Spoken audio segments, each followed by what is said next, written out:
Shalom and welcome to Jerusalem Hebrew's weekly reading of the Torah portion, where we do an accurate reading of each week's Torah portion, slowly articulating the first three verses in ancient classical Hebrew pronunciation. This week's Torah portion is parashat MIKEITZ. You can find it in Genesis chapter 41, verse 1 through Genesis chapter 44, verse 17.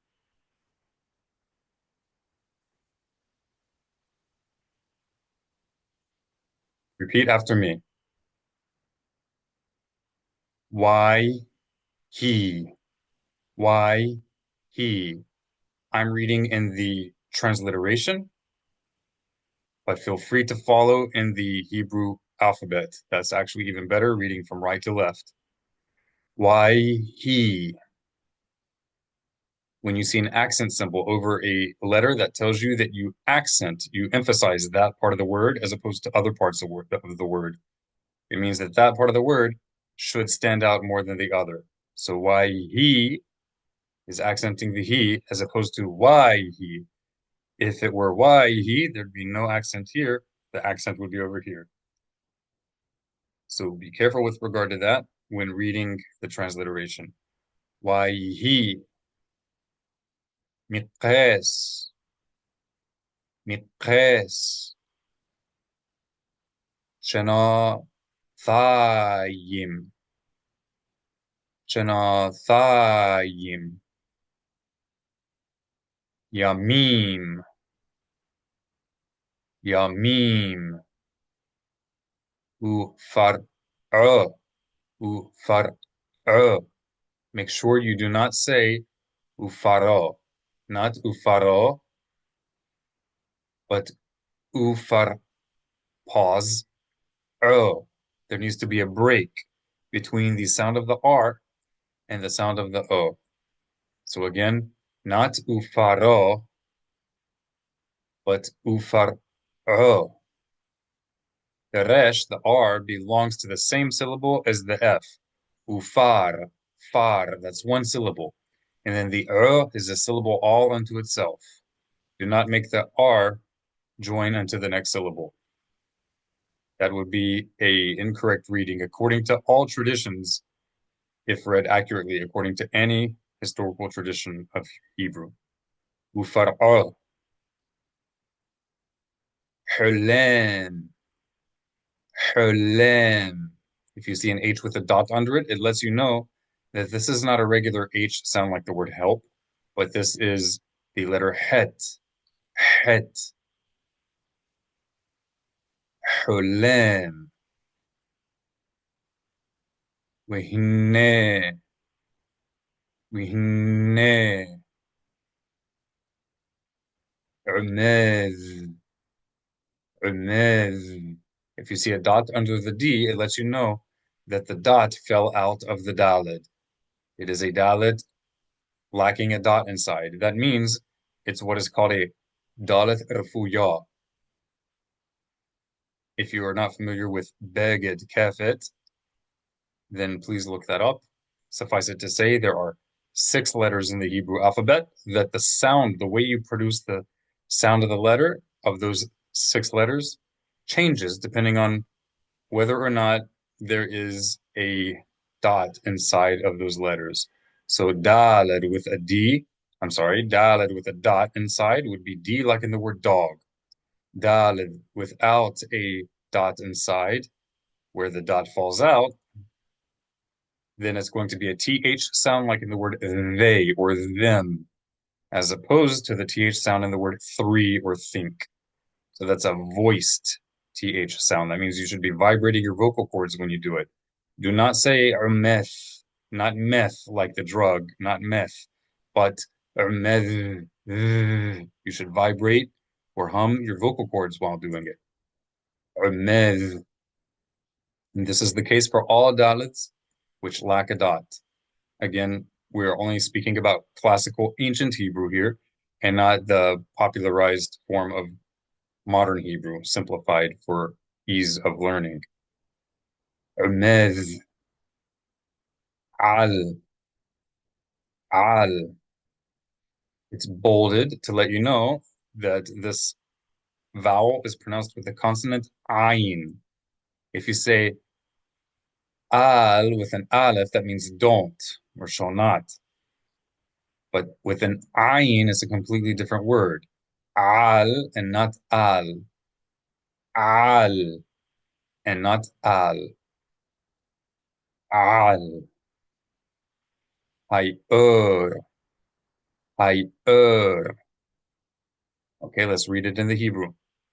Why he mikes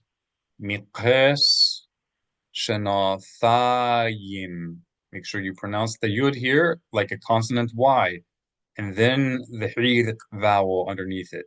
So not shanatayim, but shanathayim. Yim. There needs to be a Y, E sound.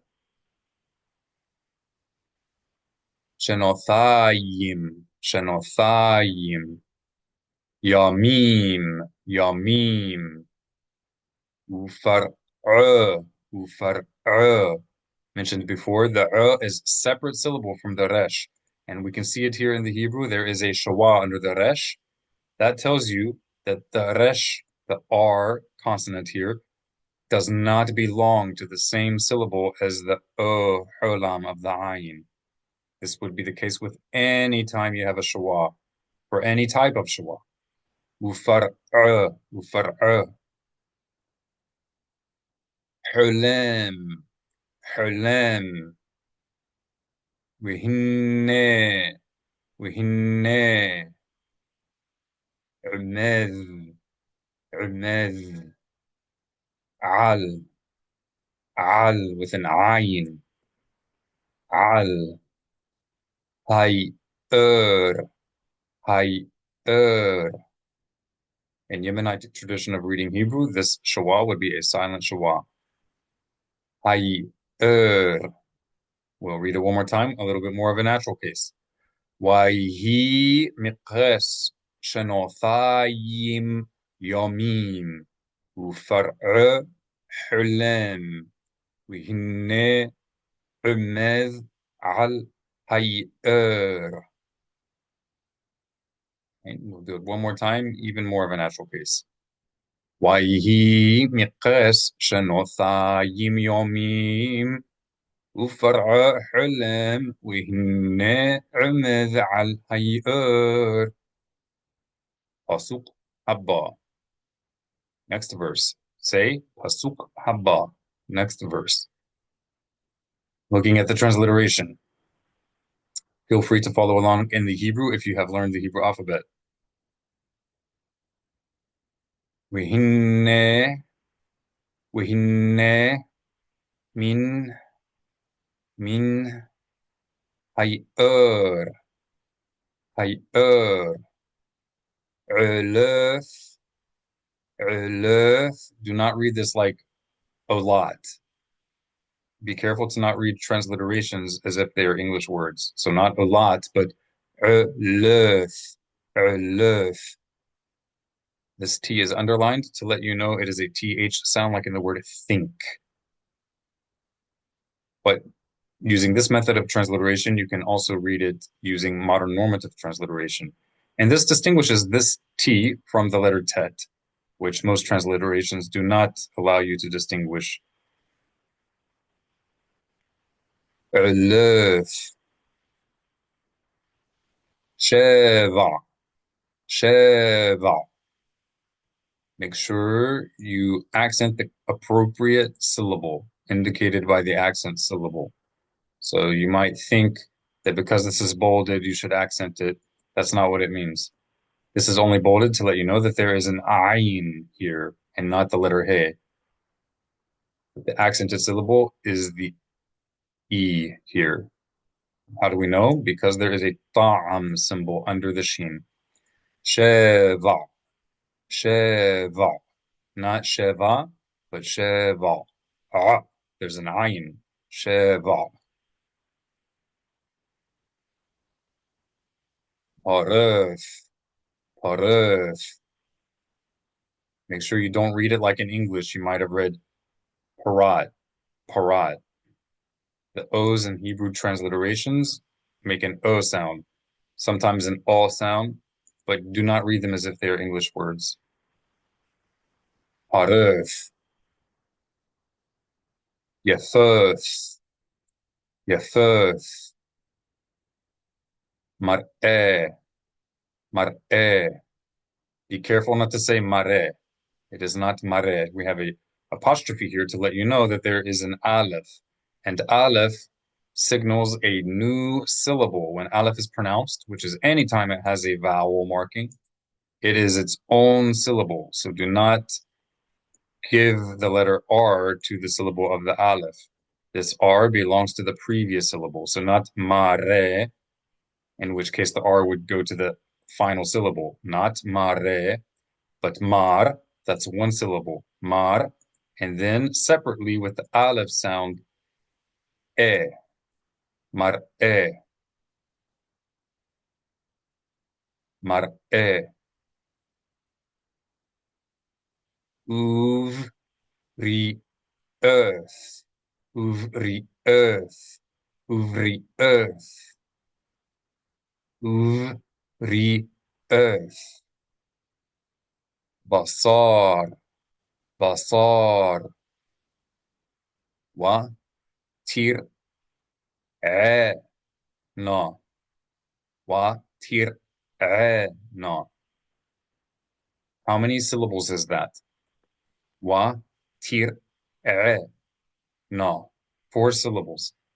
Again, this is bolded, letting you know that there's an ayin here. It should be its own syllable. Do not give it the R of the previous syllable. You can know in the Hebrew that the R, the resh, belongs to the previous syllable and not the following syllable because, well, one, it's an ayin, but following it, but two, because there's a shwa under the resh. Any letter that has a shwa under it will not belong to the following consonant. It will not belong to the same syllable as the following consonant. So be careful to say watir as its own syllable, watir and not watire, not watire, but watir watir na, watir na, ba ahu, ba ahu, ba ahu. Let's read it in the Hebrew. Wihine, wihine, min hayur.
One more time. Wihine, wihine, min, hayur, hayur, uluf, uluf, shava, shava, arif, arif, yafuf, yafuf, mar'eh, mar'eh, uv, ri, earth. 3 syllables. Uv, ri, earth. Uv, ri, earth. بصار بصار وتر نا وترعانا. How do we know to accent the وترعانا and not وترعنا? Because there's a ta'am, there is a symbol, a cantillation mark underneath the ayn. وترعانا بآحو بآحو. Now we'll read it once again at a little bit more of a natural pace.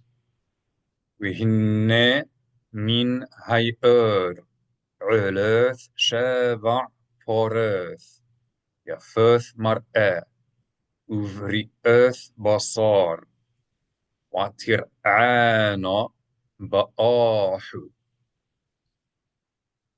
One more time.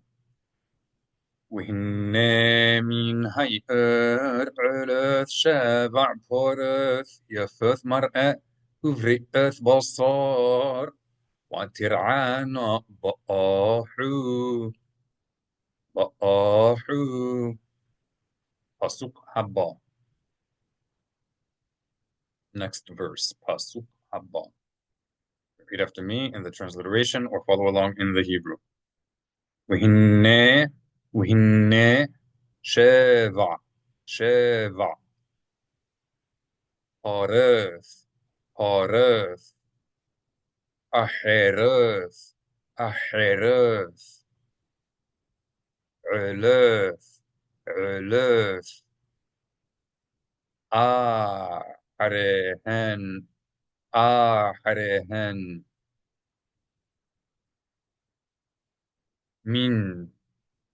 من هيئر هيئر رأس رأس. You should hear two clearly distinct syllables. رأس مرأة, not mare, not mare, but mar, break, should be a glottal stop sound from the aleph. مرأة مرأة. وذقاف وذقاف بصار بصار وتعمذنا وتعمذنا.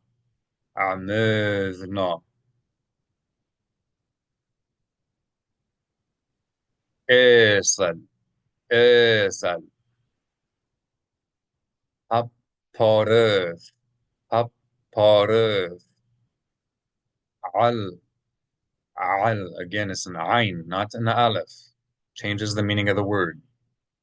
Al safaf safaf hayr hayr. Let's read it in the Hebrew. وهن شابع شابع حارث حارث أحرث أحرث علث علث آحرهن آحرهن من هيئر هيئر من هيئر رعث رعث مرأة مرأة وذقاف وذقاف بصار بصار وتعمذنا وتعمذنا. You know which syllable to accent? By the presence of the mether, the vertical line, and the presence of the ta'am, the cantillation mark. وتعمذنا وتعمذنا وتعمذنا. اسل اسل هبارث هبارث al safaf al safaf hayr hayr. Now let's read it through one more time at a bit of a natural pace. وهن وهن شابع بورث أحرث علث أحرهن من هيئر رعث مرأة وذقث بصر وتعمذنا صلها بورث على صفات هيئر. And one more time and a little bit quicker of a pace. وهن شابع بورث أحرث علث أحرهن من هيئر رعث مرأة وذقث بصار وتعمذنا صلها بورث على صفات هيئر. Keywords for these first three verses of this week's Torah portion is Wahi. Wahi means and it came to be. And it came to be. Literally means and it shall be. But the reverse of Vav flips the tense. Next, Hulam. Hulam means dreaming, but it could, depending on the context, also be translated as a noun or an adjective, such as the dreamer or the one who dreams. That's what's called an active participle. It's technically not a verb. Number 3, Hay'er. Hay'er likely originates from an Egyptian word for Nile, iteru, meaning the river. It may be referring to an inlet, a small inlet, or marshy part of the Nile, marshy side area. Number 4, Beri'ath basar. Beri'ath basar means healthy of flesh. Beri'ath is the plural for healthy. All right, healthy ones. Basar is flesh or meat. Same word in Hebrew. Number 5, Taqath basar. Taqath means thin, plural, feminine. Taqath basar. Thin of flesh, connoting that they are emaciated. And that concludes this week's articulated reading of the first 3 verses of this week's Torah portion. God's blessings be upon you, and Shabbat Shalom.